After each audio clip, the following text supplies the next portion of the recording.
Friends, understand that we are reaching the point of having to die for few elitist greed, who will take this final chance to control the situation in the world. None of us enjoys violence, but to defend your family and your children, the sacrifice of fighting to exterminate this tumor-consuming societies in the planet will be worth it. To combat a disease our body produces antibodies, to fight for control of the situation, so, be prepared to be the antibodies of our planet, to eradicate these malignant tumors of the next generations of our children and grandchildren. The time is coming to cure or die. Watch this video with the truths, clearly explained to every citizen can understand that the cartel that rules the world must be neutralized as quickly as possible. Do your part, gets together with the good people of your community. This will be a matter of sheer survival of billions of sheep against a bunch of wolves. Anything you can do to prevent the destruction of moral values, in the interests of a minority unhealthy for power and control, will be of great help to the ultimate cause, even the force of your thought against them. The universal forces of harmony will be on the side of well-intentioned in this constant struggle of good versus evil. If we reach the point of fight or die, we must fight, or we'll never earn the respect of anyone, including our children. Courage for all good men.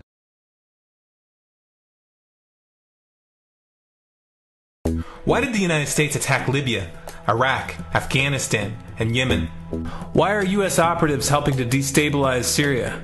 And why is the United States government so intent on taking down Iran, in spite of the fact that Iran has not attacked any country since 1798? And what's next? What are we headed for? When you look at the current trajectory that we're on, it doesn't make any sense at all if you evaluate it based on what we're taught in school. And it doesn't make any sense if you base your worldview on the propaganda that the mainstream media tries to pass off as news. But it makes perfect sense once you know the real motives of the powers that be. In order to understand those motives, we first have to take a look at history. In 1945, the Bretton Woods Agreement established the dollar as the world reserve currency, which meant that international commodities were priced in dollars. The agreement, which gave the United States a distinct financial advantage, was made under the condition that those dollars would remain redeemable for gold at a consistent rate of $35 per ounce. The United States promised not to print very much money, but this was on the honor system, because the Federal Reserve refused to allow any audits or supervision of its printing presses. In the years leading up to 1970, expenditures in the Vietnam War made it clear to many countries that the U.S. was printing far more money than it had in gold. And in response, they began to ask for their gold back. This, of course, set off a rapid decline in the value of the dollar. The situation climaxed in 1971 when France attempted to withdraw its gold and Nixon refused. On August 15th, he made the following announcement. I have directed the Secretary of the Treasury to take the action necessary to defend the dollar against the speculators. I have directed Secretary Connally to suspend temporarily the convertibility of the dollar into gold or other reserve assets, except in amounts and conditions determined to be in the interest of monetary stability and in the best interest of the United States. This was obviously not a temporary suspension, as he claimed, but rather a permanent default. And for the rest of the world who had entrusted the United States with their gold, it was outright theft. In 1973, President Nixon asked King Faisal of Saudi Arabia to accept only U.S. dollars as payment for oil and to invest any excess profits in U.S. Treasury bonds, notes, and bills. In return, Nixon offered military protection for Saudi oil fields. The same offer was extended to each of the world's key oil-producing countries, and by 1975, every member of OPEC had agreed to only sell their oil in U.S. dollars. The act of moving the dollar off of gold and tying it to foreign oil instantly forced every oil-importing country in the world to start maintaining a constant supply of Federal Reserve paper. And in order to get that paper, they would have to send real physical goods to America. This was the birth of the petrodollar. Paper went out, everything America needed came in, and the United States got very, very rich as a result. It was the largest financial con in recorded history.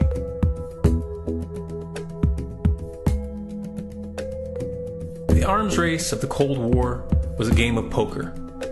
Military expenditures were the chips, and the U.S. had an endless supply of chips. With the petrodollar under its belt, it was able to raise the stakes higher and higher, outspending every other country on the planet, until eventually U.S. military expenditures surpassed that of all other nations in the world combined. The Soviet Union never had a chance. The collapse of the communist bloc in 1991 removed the last counterbalance to American military might. The United States was now an undisputed superpower, with no rival. Many hoped that this would mark the beginning of a new era of peace and stability. Unfortunately, there were those in high places who had other ideas. Within that same year, the U.S. invaded Iraq in the First Gulf War. And after crushing the Iraqi military and destroying their infrastructure, including water purification plants and hospitals, crippling sanctions were imposed which prevented that infrastructure from being rebuilt. These sanctions, which were initiated by Bush Sr. and sustained throughout the entire Clinton administration, lasted for over a decade and were estimated to have killed over 500,000 children. The Clinton administration was fully aware of these figures. We have heard that 500,000 children have died. I mean, that's more children than died in Hiroshima. And you know, is the price worth it? I think this is a very hard choice, but we think the price is worth it. Miss Albright, what exactly was it that was worth killing 500,000 kids for? In November of 2000, Iraq began selling its oil exclusively in euros. This was a direct attack on the dollar and on U.S. financial dominance, and it wasn't going to be tolerated. In response, the U.S. government, with the assistance of the mainstream media, began to build up a massive propaganda campaign claiming that Iraq had weapons of mass destruction and was planning to use them. In 2003, the U.S. invaded, and once they had control of the country, oil sales were immediately switched back to dollars. This is particularly notable due to the fact that switching back to the dollar meant a 15 to 20% loss in revenue due to the euro's higher value. It doesn't make any sense at all unless you take the petrodollar into account. So I came back to see him a few weeks later, and by that time we were bombing in Afghanistan. I said, "Are we still going to war with Iraq?" And he said, "Oh, it's worse than that." He said, he reached over on his desk, he picked up a piece of paper, and he said, I just got this down from upstairs, meaning the Secretary of Defense's office today, and he said, "This is a memo that describes how we're going to take out 7 countries in 5 years, starting with Iraq, and then Syria, Lebanon, Libya, Somalia, Sudan, and finishing off Iran. Let's take a look at the events of the past decade and see if you see a pattern. In Libya, Gaddafi was in the process of organizing a bloc of African countries to create a gold-based currency called the dinar, which they intended to use to replace the dollar in that region. US and NATO forces helped destabilize and topple the Libyan government in 2011, and after taking control of the region, US armed rebels executed Gaddafi in cold blood and immediately set up the Libyan central bank. Iran has been actively campaigning to pull oil sales off of the dollar for some time now, and it has recently secured agreements to begin trading its oil in exchange for gold. In response, the U.S. government, with mainstream media assistance, has been attempting to build international support for military strikes on the pretext of preventing Iran from building a nuclear weapon. In the meantime, they established sanctions which U.S. officials openly admit are aimed at causing a collapse of the Iranian economy. Syria is Iran's closest ally, and they are bound by mutual defense agreements. The country is currently in the process of being destabilized with covert assistance from NATO, and though Russia and China have warned the United States not to get involved, the White House has made statements within the past month indicating that they are considering military intervention. It should be clear that military intervention in Syria and Iran isn't being considered. It's a foregone conclusion, just as it was in Iraq and Libya. The U.S. is actively working to create the context which gives them the diplomatic cover to do what they already have planned. The motive for these invasions and covert actions becomes clear when we look at them in their full context and connect the dots. Those who control the United States understand that even if a few countries begin to sell their oil in another currency, it will set off a chain reaction and the dollar will collapse. They understand that there is absolutely nothing else holding up the value of the dollar at this point, and so does the rest of the world. But rather than accepting the fact that the dollar is nearing the end of its lifespan, the powers that be have made a calculated gambit. They have decided to use the brute force of the U.S. military to crush each and every resistant state in the Middle East and Africa. That in itself would be bad enough, but what you need to understand is that this is not going to end with Iran. China and Russia have stated publicly and on no uncertain terms that they will not tolerate an attack on Iran or Syria. Iran is one of their key allies, one of the last independent oil producers in the region, and they understand that if Iran falls, then they will have no way to escape the dollar without going to war. And yet the United States is pushing forward in spite of the warnings. What we are witnessing here is a trajectory that leads straight to the unthinkable. It's a trajectory that was mapped out years ago in full awareness of the human consequences. But who was it that put us on this course? What kind of psychopath is willing to intentionally set off a global conflict that will lead to millions of deaths just to protect the value of a paper currency? It obviously isn't the president. The decision to invade Libya, Syria, and Iran was made long before Obama had risen to the national spotlight. And yet, he's carrying out his duty just like the puppets that preceded him. So who is it that pulls the strings? Often the best answer to questions like this are found by asking another question. Qui bono? Who benefits? Obviously, those who have the power to print the dollar out of thin air have the most to lose if the dollar were to fall. And since 1913, that power has been held by the Federal Reserve. The Federal Reserve is a private entity owned by a conglomerate of the most powerful banks in the world. And the men who control those banks are the ones who pull the strings. To them, this is just a game. Your life and the lives of those you love are just pawns on their chessboard. And like a spoiled 4-year-old who tips the board onto the floor when they start to lose, the powers that be are willing to start World War III to keep control of the global financial system. Remember that when these wars extend and accelerate. Remember that when your son or your neighbor's son comes back home in a flag-draped coffin. Remember that when they point the finger at the new boogeyman, because the madmen who are running this show will take this as far as you allow them to. So how much time do we have left? It's a question I hear constantly, but it's the wrong question. Asking how much time we have left is a passive posture. It's the attitude of a prisoner who's waiting to be taken out to a ditch and shot in the back of the head.